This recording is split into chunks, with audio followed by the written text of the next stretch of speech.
Matapos magsakripisyo si Mang Narsing para sa kaligtasan ni Isabel, ay tuluyan na ngang walang nagawa si Lolong, kaya naman dito ay labis-labis ang pagdadalamhati ni Lolong dahil sa pagkawala ng isa sa pinaka-importanteng tao sa buhay niya. At nang nakabalik na nga sila sa tumahan ay ipinangako ng galit na si Lolong sa kanyang tiyon Ninong na ipaghihiganti niya at pagbabayari niya ang pagkamatay nito. At sa pagkakataong umano ito ay lalaban na siya para matapos na ang kasamaan at pagpapahirap ng mga banson sa kanila at sa mga kalahi niyang atubaw.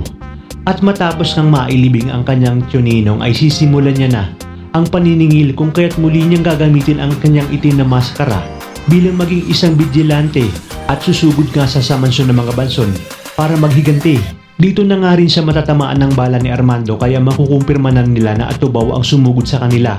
Hanggang sa makita nga ni Martin ang pagsugod ng vigilante kaya di siya nag-aksaya ng oras at agad na susunggaban si Lolong. At sa hindi nga inaasahang pagkakataon, habang nakikipag-agawan si Armando ng baril sa vigilante, ay aksidente namang matatamaan ng baril si Martin na siyang ikakagulat ni Armando at Donna dahil sa agad gang naghilom ang sugat nito. Dahil lang kung kaya't nakumpirma nilang isa din palang atubaw si Martin na labis nilang kinamumuhian. Sa inyong palagay, makakaligtas pa kaya si Martin sa tiyak na kamatayan laban sa kamay ng kanyang itinuturing na ama na si Armando?